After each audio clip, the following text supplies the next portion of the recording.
Hi everybody, it's Tatiana, and today I will be reviewing Fledgling by Octavia Butler.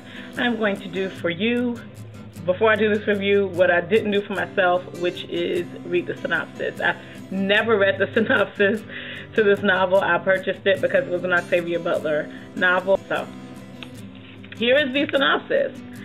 Shori is an apparently young amnesiac girl whose alarming needs and abilities lead her to a startling discovery.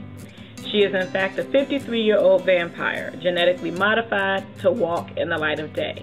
The only survivor of a vicious attack on her community with no memory of her past life, Shori must now struggle to rebuild her family and learn who would want and still wants to destroy her.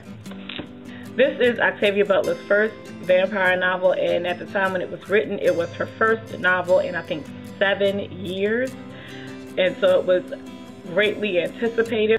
Overall, I thoroughly enjoyed the novel. I think saying that makes it a little too simple because of everything that goes into the novel. I will start with the one part of the novel that I didn't care for because it was quite disturbing, and that is that Shori is a 53-year-old vampire who looks like an 8 to 10-year-old child, and so she still has the same kind of interactions with humans as an adult vampire does. That part of the story was disturbing. However, there is way more to the story than just that aspect, and it does not dominate the story in any way. But when it occurs, you're like, wait, she looks like a kid. However, for the rest of the novel, it is quite apparent that Shori is an adult in our terms, albeit for the Aina civilization that she is from, that she is born into. She is still a child even at 53, which is why she looks like a kid. The majority of the novel really does focus on her mental state because she has amnesia. And those of you who are familiar with vampire novels, memory loss is not something that really happens to vampires. However, she is brutally attacked.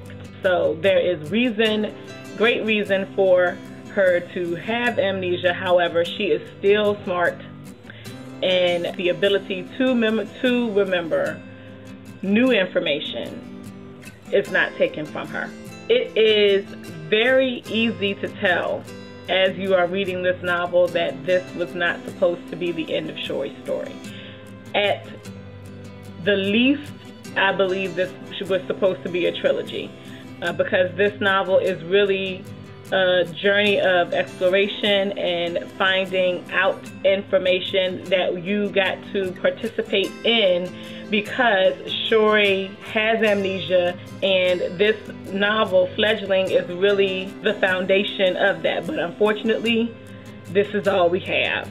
For the majority of the story, Shori is very emotionally detached, which can come off as cold. However, for me as the reader, I kind of liked that because it was, again, a quest for knowledge for her, and being able to, as the reader, learn with her, but learn in really an impartial state where you're not overly bogged down with her emotions. I kind of like that. As the novel progresses and she's working on building her family and creating a support system around her, she becomes more emotionally evolved, and I started to develop an emotional connection with her. And I don't know if you've read Fledgling and you felt the same way, or you didn't, put it in the comments below so that we can discuss that, because I have read some other reviews and some on the fact that for the majority of the story she is emotionally detached. There are many people who read this novel that didn't care for that. I personally understood it and I liked it. But again, I like stories that are a journey. And she is coming to find out more about the Aina race and the Aina civilization and who she is and who her people are, that her ability to be emotionally detached because of her amnesia works in her favor. But the story just seems unfinished. It doesn't make it a story that you can enjoy reading. For those of us who are Octavia Butler fans and who know how she writes or wrote, it's just unfinished.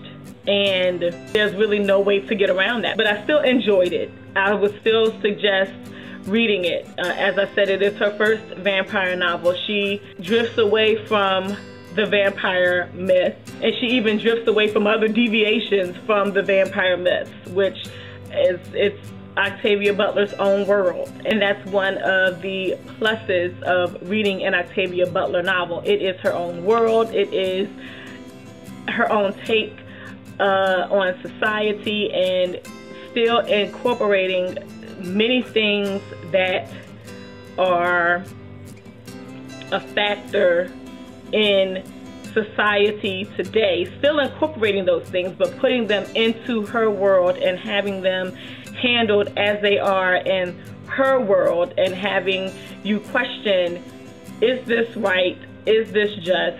Is this fair? To not only to Shori, but to the other people who are impacted by her story as it develops. As I said, I would absolutely recommend reading this novel. However, I would not recommend it for your first Octavia Butler read. It would be a little difficult to read if you're not used to reading Octavia Butler's works and you're not used to the fact that she operates outside of the norm when it comes to creating her worlds and her societies. Read a couple of her other novels first so that you can get an understanding of how she creates these worlds and what she does with them. I would not suggest jumping from Kindred to Fledgling, because it is night and day and can be very frustrating if you are not used to reading Octavia Butler's work. And that's just the fact of the matter. I am used to reading Octavia Butler's work, so for me it was great. That's all that I'm going to say about this novel for today. I'm pretty sure that there are many things that I have left out that I wanted to say. However, I don't want to reveal things that can lead to spoilers as I run my mouth. So I'm going to stop right there. And you all have a good weekend whenever you see this video. Peace out.